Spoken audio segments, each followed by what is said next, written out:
So this session is part of the New Mexico Connected Communities Collaborative, and this is session 5. Today, we will talk about social emotional learning for kids, and I'm Shuparna Chatterjee. I do research and teach in the College of Education at New Mexico State University, and my background is I did PhD in biology, like biochemistry and microbiology. And for more than 14 years, I taught biology undergraduate. One of my favorite topic for teaching was nervous system.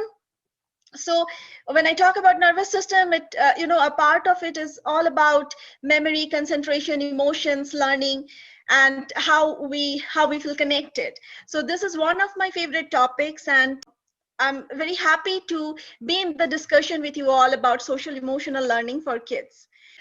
Let's meet Ishaan. Ishaan is an 8-year-old boy. He hates school, and teachers and students in school dislike him. His father is a top executive who is very busy, and his mother is a housewife who spends much of her time with Ishaan, helping Ishaan learn better. Ishaan's brother excels in school and sports, but Ishaan's performance in school was very poor, and because of this poor academic performance, he was assumed to be due to his laziness. And as a result of that, his father sent him to boarding school, where he faced more abusive environment. He was overwhelmed, and his anxiety increased, and slowly he was moving to depression.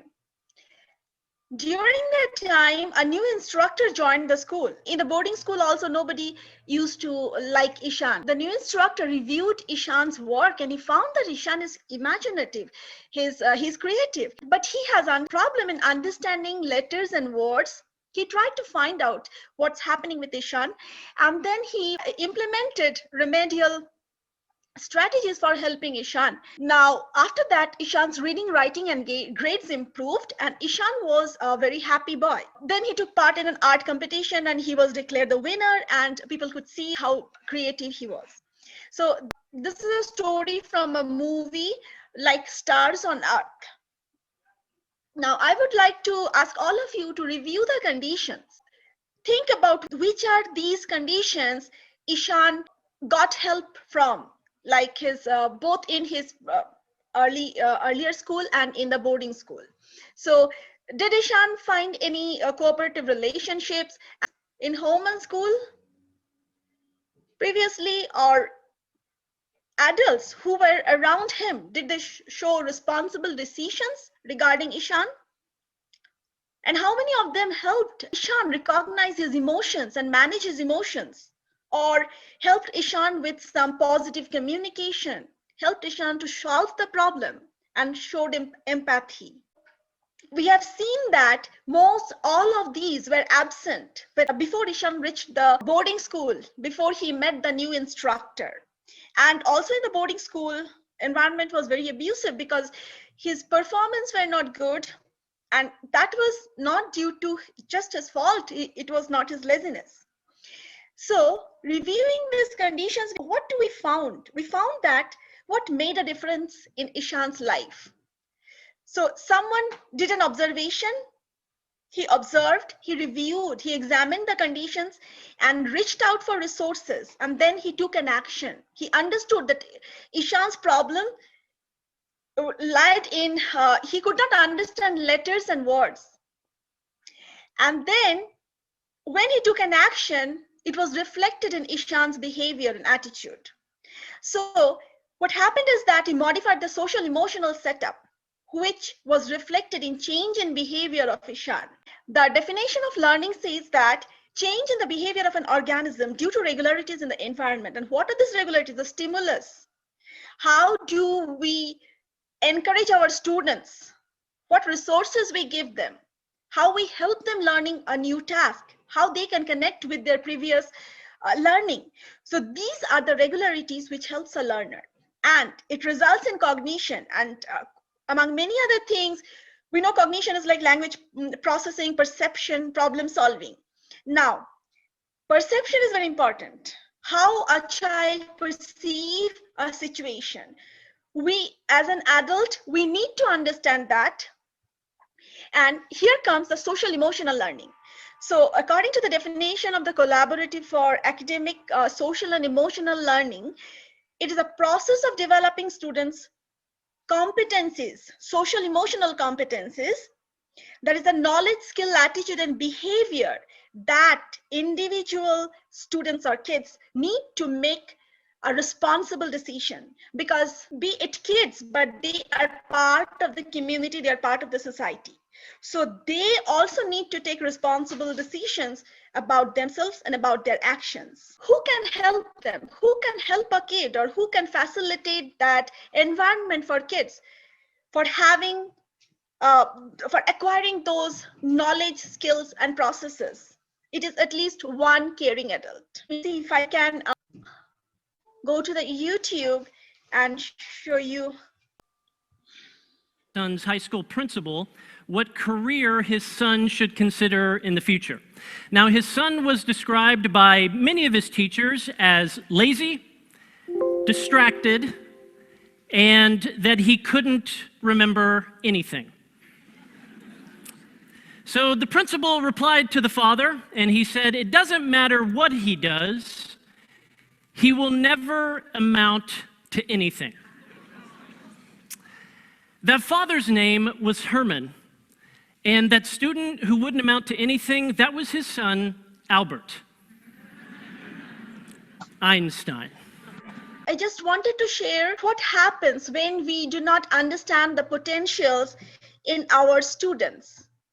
And what happens when we try to talk about a student at the surface level and we do not understand how or what the student is facing, the difficulties the student is facing. And so this is, that was from the most annoying trait that can be the greatest strength.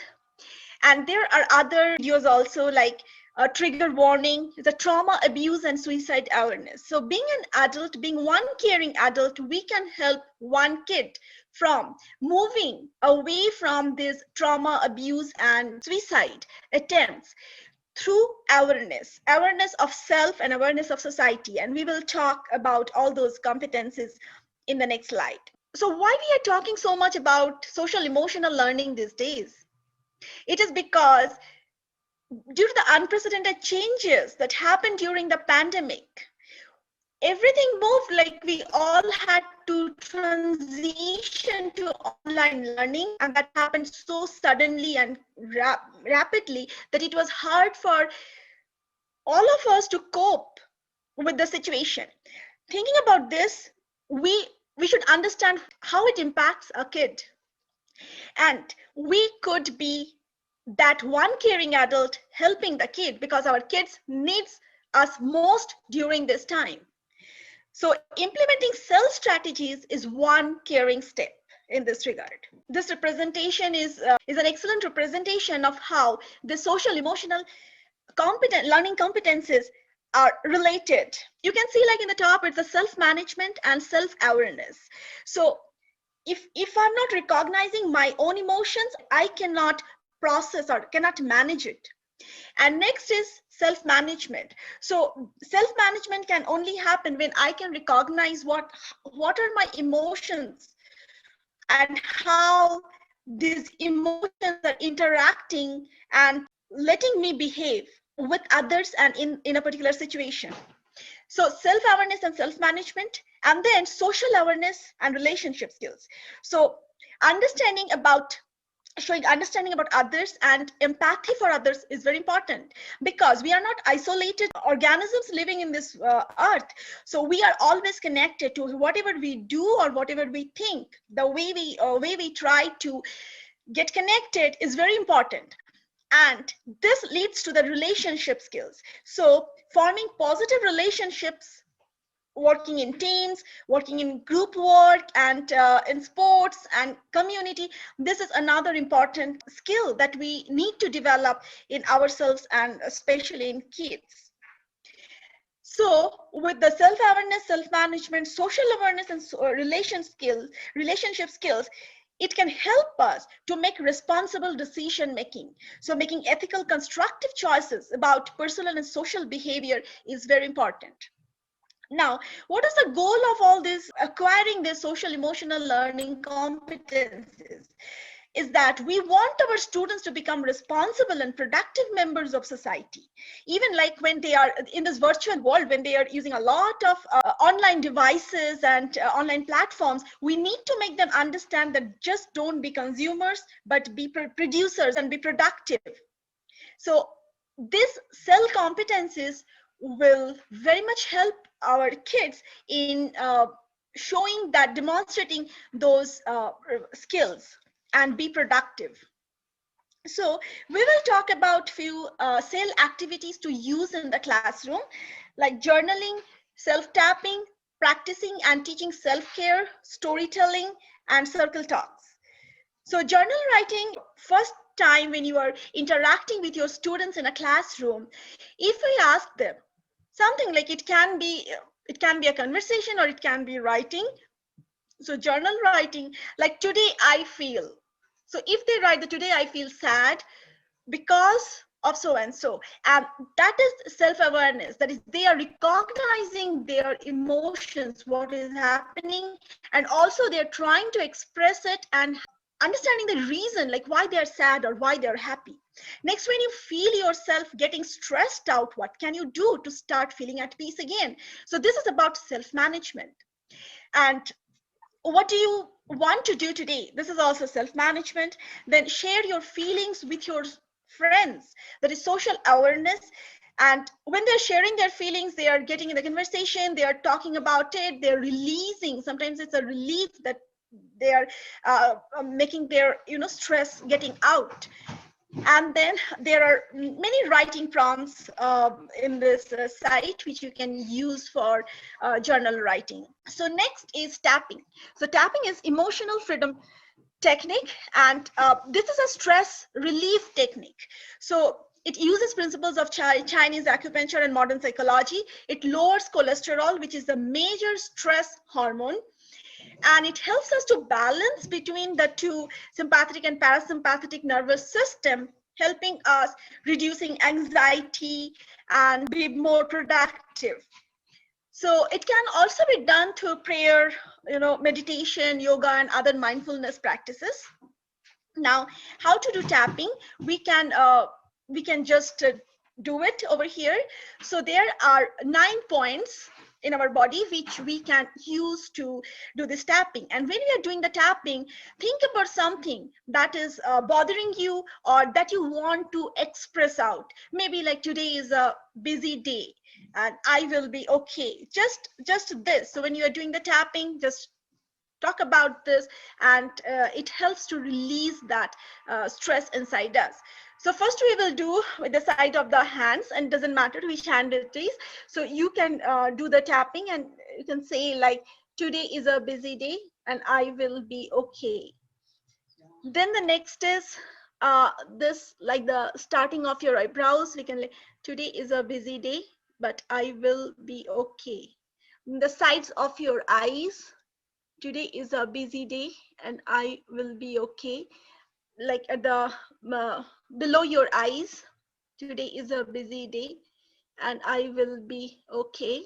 Then below your nose, today is a busy day and I will be okay. On the chin, today is a busy day, I will be okay. Then collarbones, today is a busy day but I will be okay. And then on sides of your like the hands, today is a busy day but I will be okay. And then on top of your head, like today is a busy day and I will be okay. So tapping technique, this is developed by the Tapping Foundation, Solution Foundations, and there are many videos you can use, and it shows like thousands of students, they got benefited by using this tapping technique. Next is self-care. So self-care practices. What happens is that anytime we are interacting with a negative situation, our toxic stress starts building inside us, and sometimes we are not even understanding that it is increasing, the stress level is increasing, and it reaches the level of burnout. So teaching self-care practices helps us practice self-care. So when I'm teaching someone self-care practice, that means I'm also practicing it. For example, start the conversation like with the students, like, did you have a good sleep today? Yes or no, why not? And then how sleep is important. Sleep is essential for your health and for your learning, for your concentration. Then like practice deep breathing or do something you love. So one of the very important mindfulness technique talk about, like, if you see in your whole day, if you see something that is nice, feel that niceness inside yourself, like feel that, oh yes, this is nice and I'm enjoying this. So that feeling is very important, and practicing that feeling, like sometimes in our busy day we forget to feel happy, we forget to feel relaxed, comfortable, and appreciate things around us. The other one I was talking about, circle talk. So circle talk is like, so when students come to the classroom, they are outside the classroom, they can sit in a circle and they can talk about themselves. Like either they can choose a topic to talk about, it can be anything, it can be related like health, like hygiene, or it can be related to their feelings, like what happens, like if there is a new boy or a new girl in your school, how will you make friendship with that person. So it can be around any topic. All the techniques that we talked about, that I talked about right now, it seems like someone or the other wants to use each of this technique, and each of this technique has its own wonderful way of engaging kids with social emotional learning and helping them be better stable in the community they are living in. Now I'll talk a little bit about SEL in the context of teaching and building social relationship, social awareness, and building relationship with others, and then responsible decision making. So, but remember that awareness of self and environment is very important, and it is equally important. Why? Because maybe even if the way I describe myself, that I can say, like, I'm a very calm person and I react in a very matured way, but sometimes it might happen that my environment is so disturbing that I might not react in the way I'm thinking the person I am. That means that environment impacts our emotional setup, and based on which we react. So this is very true for the classroom environment, where kids interact with their peers, with the instructor, and with the content material. So we have to understand providing kids an environment where they can easily, like they feel comfortable, is very important. Then SEL can happen all the time. Now we do not need a different classroom, like a SEL classroom for practicing SEL. No, SEL can happen all the time, and practicing SEL in between other things is very important. This is very critical that we understand. So, and SEL in a broad context. So whatever content area I'm teaching doesn't matter. Even if I'm teaching math, English, literature, social studies, history, I can practice SEL. And this is important, because if I am not providing a safe, comfortable environment to the kid will not be able to learn. For example, think about like check-ins. So classroom environment, comfortable and safe space, and like storytelling. We will practice it for this session today also. And then techniques like calming and focusing. So demonstrate and practice. And then instructions. When I'm in the instruction phase, so starting the instruction, if I'm a math teacher, I want to teach them multiplication or division or whatever it is, but before starting multiplication right away, I will try to make the classroom environment a happy place, a safe place, and comfortable place for the kid to learn, so that they can understand, or they can participate and engage in the activity, the content involved. And trying to make personalized and customized instruction is very important. I have to understand that there are kids in my classroom, like from diverse background. There are kids, and so trying to connect with their previous knowledge, prior knowledge, that the kids comes to the classroom is very important. It can be a rich resource for an instructor and for the classroom, when we can help that kid to personalize their learning and my instruction for that kid. And last of all, reflection. storytelling. So in the breakout room, we will talk about this is an activity like a mistake I did. So talk about any mistake you did, like be it intentionally or unintentionally, be as a kid or as an adult, and we will talk a little bit about our mistakes, the mistakes we do, or I did any mistake. We are back. And I was visiting, I visited 3 or 4 rooms, and from each room I learned something new. And it was, so how many of you did you feel like you want to talk more, like you want to have this conversation go on, like this 5-10 minutes was not enough time? Most of us, right? And how about our feelings? So a mistake I did, we are usually not very comfortable with our mistakes, right? Most of the time we do not, we are hesitant to tell. But then when we find that okay, it's a group, each one we can talk and we can share, we can learn from each other, and it's easy, it's a very easy way, because everyone has a story. If I talk about a different country, talk about history, it's like we have to learn. But when I'm talking about myself, I think it's the easiest thing that I know something about myself and I can talk. So it gives ownership, voice, equity, and empowerment to the kids. So this is another very powerful technique of social emotional learning, where we get to know each other better and build relationships.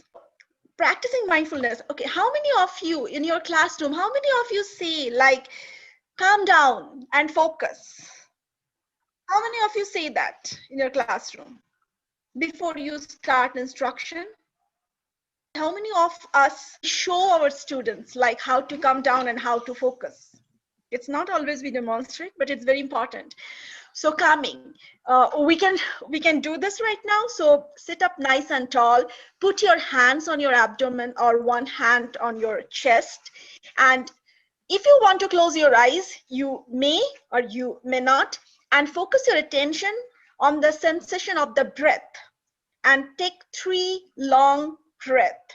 Start at your own pace, and we can start doing it.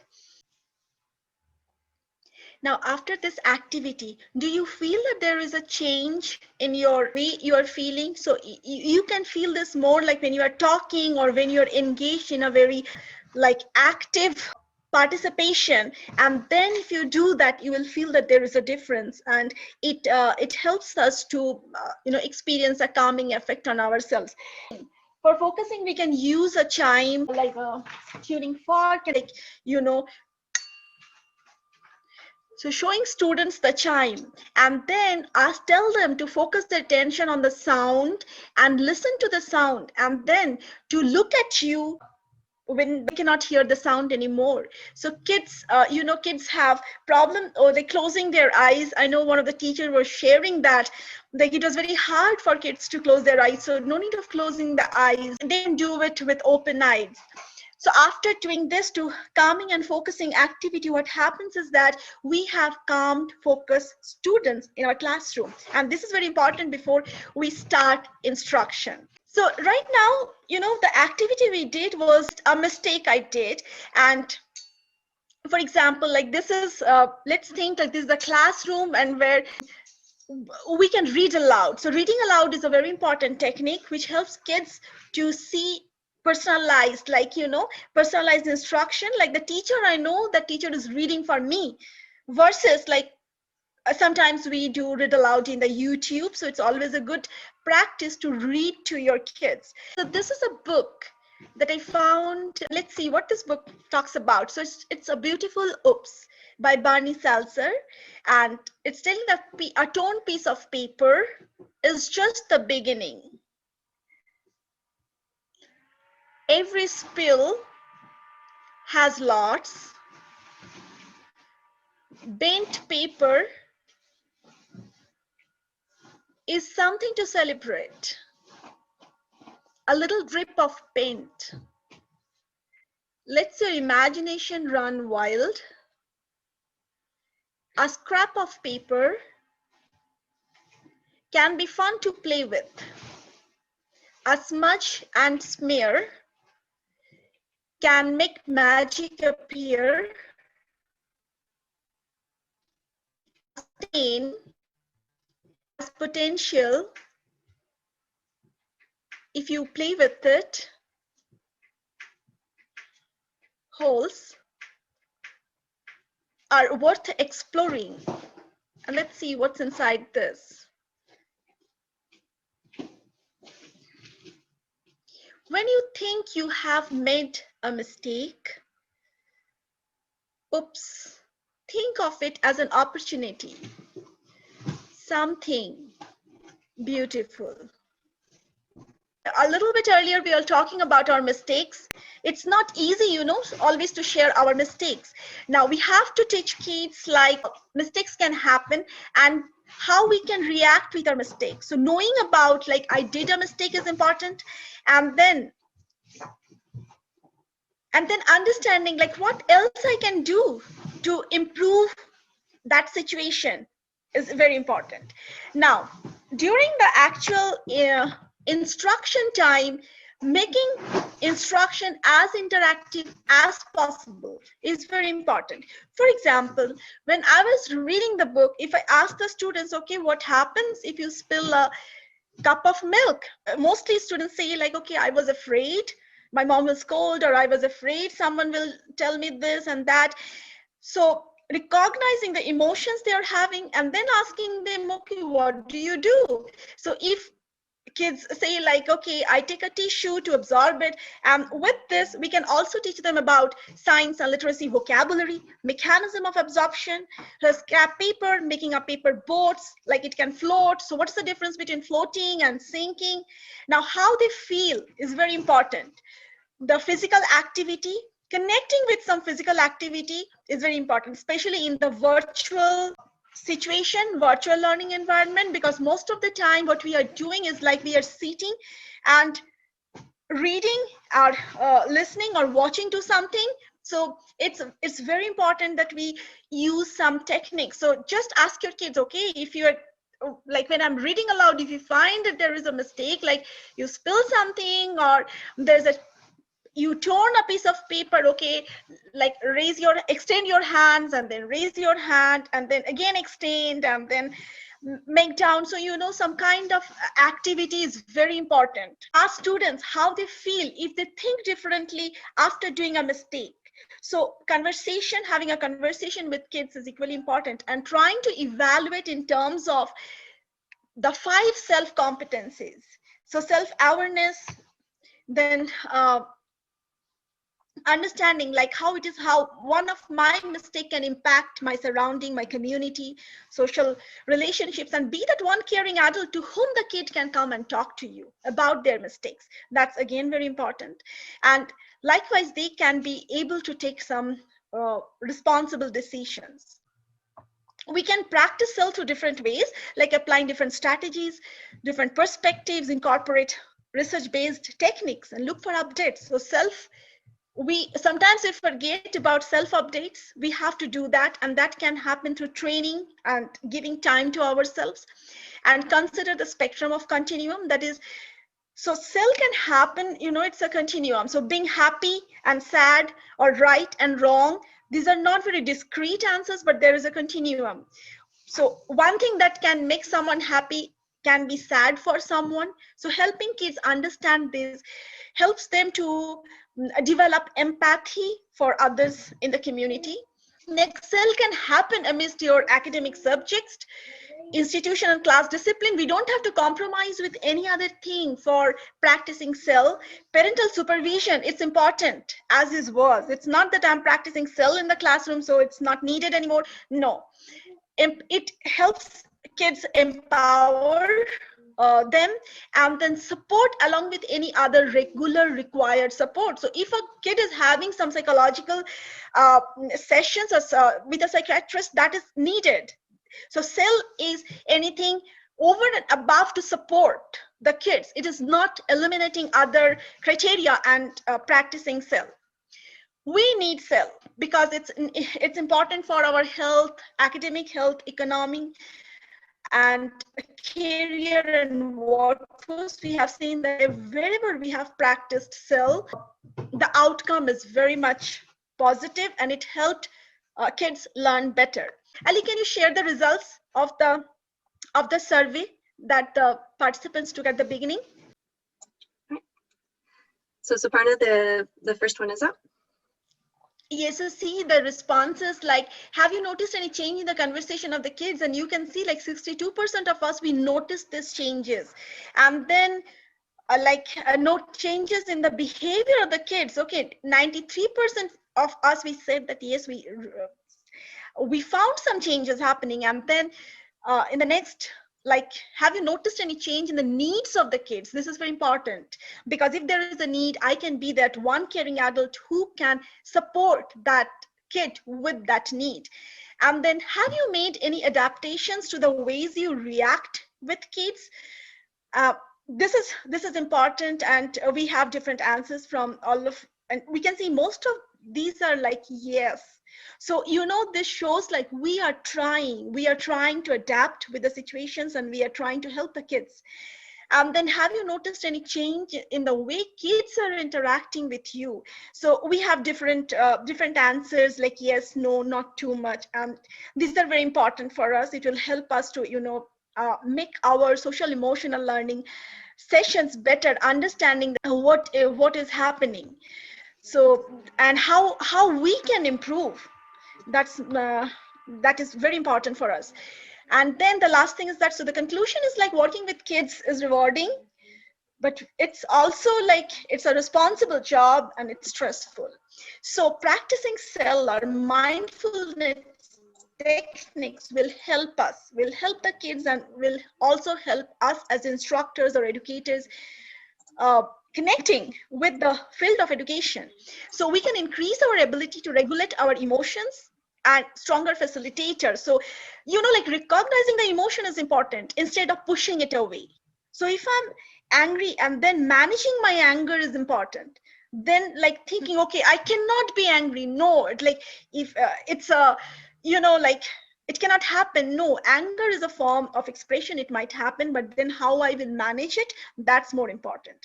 So allowing and handling it is one of the very important aspects which SEL can help us with.